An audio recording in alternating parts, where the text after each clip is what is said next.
Professor Felipe Santos, vamos lá. Por que Pentecostes dos estrangeiros? Pode ficar mais aqui assim, ó. É interessante. Entra mais na cena, que eu fico aqui, senhor, não tem problema não. Vai lá.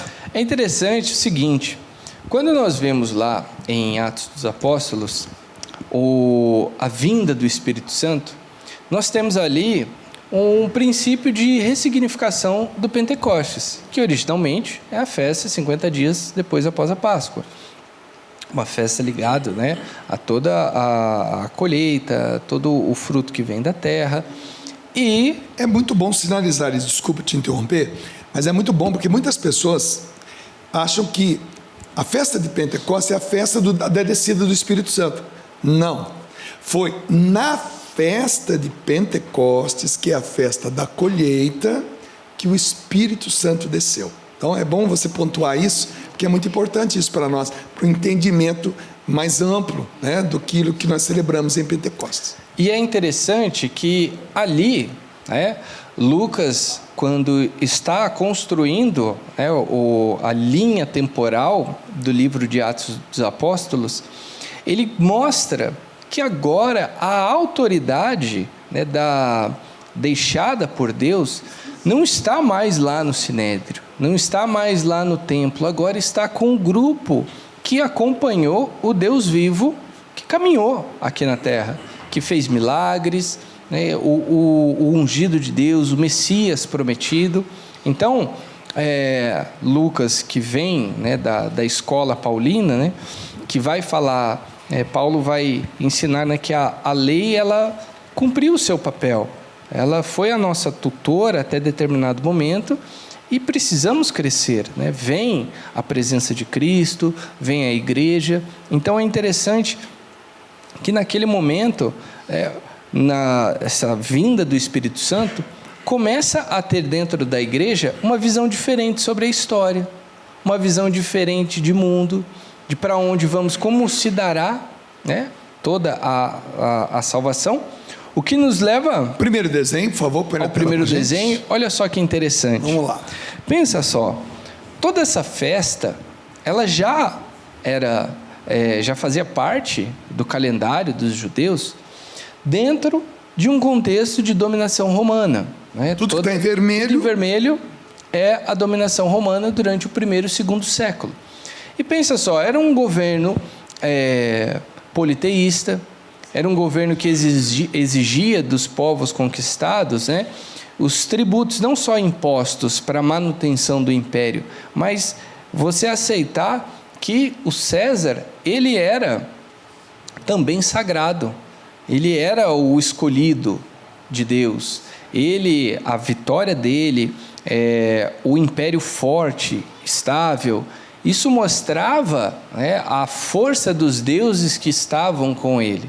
Então é interessante. Os romanos queriam imprimir essa mentalidade também nos povos dominados. Exatamente. E aqui, bem nessa partezinha aqui, nós tínhamos ali esse único povo monoteísta e que, para evitar esses problemas, né, com César, por isso que teremos a passagem ali que Jesus é questionado sobre se é lícito pagar tributo a César ou não e tal. Então, era a figura, o poder, né, que mandava naquele momento. Então, olha só que interessante. Essa vinda do Espírito Santo, ela acontece aqui, né, na região da Judéia, e toda a vida dentro do império está seguindo, e ninguém faz ideia do que está acontecendo. Naquele lugarzinho aqui. Então, é legal que Deus, mais uma vez, se mostra, né, que o sobrenatural, ele se manifesta no natural e ordinário. Olha quanto tempo demorou para termos noção da importância que foi aquele evento. Só que é interessante que ali, quando acontece esse primeiro Pentecostes, nós temos, como eu falei, todo esse projeto de Lucas de mostrar que a autoridade estava ali agora. Porém, corria-se o risco de imaginar que, olha, nós somos os escolhidos, o Pentecostes aconteceu para nós somos o povo de Deus, nós acompanhamos o Messias, e todo esse plano belo de salvação primeiro é para nós, depois vem os outros, e sabe lá como os outros se encaixam nisso. E aí que Podemos passar. Segundo desenho, por favor. Nós temos lá em Cesareia a casa de Cornélio, e que, vamos pensar o seguinte, Jerusalém, para o povo de Israel, sempre foi o coração e a capital desse país. Nós temos hoje, se cair numa provinha, nós vamos responder Tel Aviv, mas por orientação da ONU. Mas para eles, sempre foi Jerusalém. Só que para o Império Romano, o local mais importante era aqui, a Cesareia, onde as autoridades romanas vinham, ficavam aqui. Aqui os documentos oficiais eram enviados, aqui acontecia todo o balanço da região e enviados para Roma esses documentos. É nesse local, no local mais importante para um governo pagão, é que acontece um segundo Pentecostes. Aqui nós temos uma sequência da hierarquia romana, que começamos ali, né? Legionário, decano, centurião, tribuno e legado. Provavelmente, Jesus ele se encontra, né, com outros centuriões, mas provavelmente, o Cornélio, que morava aqui, ele poderia ser um centurião, porque o centurião ele já tem algumas obrigações no exército mais burocráticas. Ele não necessariamente vai ficar o tempo todo em ordem de batalha. Ele vai ter uma função mais administrativa, é um estrategista, é um cara bom de relações públicas. E a partir daí, se ele quiser levar uma vida na política, ele já pode começar a projetar a sua ascensão política. É o cargo que é meio divisor de águas. O sonho dele, talvez, servindo aqui na Galileia, né? Seria iniciar a sua vida política em Roma, para chegar em Roma. Para chegar em Roma, ou de repente ele gostou dali, eu quero exercer a minha função aqui. Mas enfim, o que nós sabemos ali pelo relato bíblico, se eu não me engano, acho que é o capítulo 10 de Atos, que ele é um homem de oração, é um homem que respeita a Deus, é um homem honesto, e ali ele vive essa experiência com Deus, né? E é interessante que quando Pedro é chamado também, Pedro vive um momento diferente, tem uma revelação. Ali... Aliás, detalhe, né? Pedro está escondido na casa de Simão, o curtidor de couro. Sim. Justamente para aquele couro ia se transformar nos pergaminhos, né? Ele está escondido ali por causa daquela perseguição que já começou a acontecer, ele vai receber aquela visão. Vai ter aquela visão onde ele aprende o quê? Não tornes impuro o que eu fiz puro. Então, o que tornava o povo que nós chamamos de pagão impuro? Uma visão dos judeus. Então, aqui é interessante como que nós vemos que Deus não é um Deus de duas palavras. Por que ele fez a igreja? Para ficar de enfeite? Não. Ele poderia atuar de forma direta, após ressuscitado, aparecer magicamente naquela casa? Poderia. Mas ele fez a igreja, ele disse que ela tem um líder, ele fala que as portas do inferno não prevalecerão sobre ela, e por isso ele envia a sua autoridade a esse local. E aqui ele vê que aquelas pessoas também receberam, também viveram essa ação do Espírito Santo. Então é legal que aqui a igreja ela teve uma visão total da sua missão. Então nós estamos aqui para eles. Nós estamos aqui porque Deus nos quer como iguais.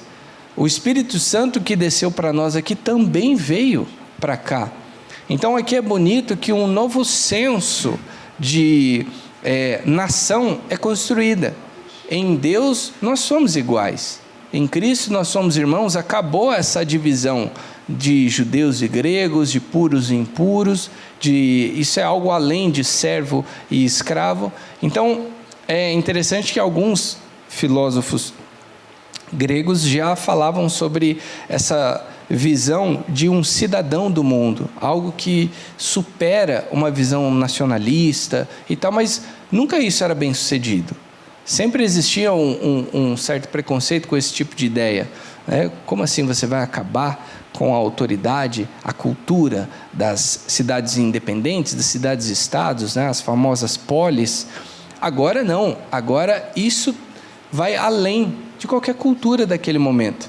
E aí pode passar para o próximo desenho, E aí é interessante que tem toda a simbologia que nós preservamos até hoje, da pomba, da nuvem, do fogo, do fogo, de todos água. os elementos que manifestam para nós essa ação sobrenatural. Então hoje é interessante que, se nós estamos aqui, se nós podemos falar da igreja, se nós tomamos um café discutindo esses temas, é porque o Espírito Santo, né, mostrou a missão da igreja, mostrou que a evangelização é algo além dos laços sanguíneos, que o chamado de Deus é algo além de uma herança, né, genética, e graças a isso, hoje não existe mais divisão na igreja. Pouco importa a nossa nacionalidade, somos batizados, vamos à igreja, temos contato com a palavra. Hoje, tanto faz a origem do padre, o que importa é que ele é padre. O que importa é a função dele. Às vezes o cara é ordenado lá no país de origem dele, mas ele está há muito tempo em outro local. Como o padre que trouxe a Camila aqui para o programa, é estadunidense, né, americano, está hoje de motorista trazendo aqui, é muito legal. Olha só, você vê que incrível. Então, aqui nós criamos a nova civilização, aqui nós criamos um novo povo, e é bonito que como a igreja ela descobre mais da sua missão, ela revela para o mundo o que é que Deus sonhou para a humanidade. Então todos somos todos somos uma só civilização, e esse fato é um dos fatos mais importantes da história da humanidade. Maravilha.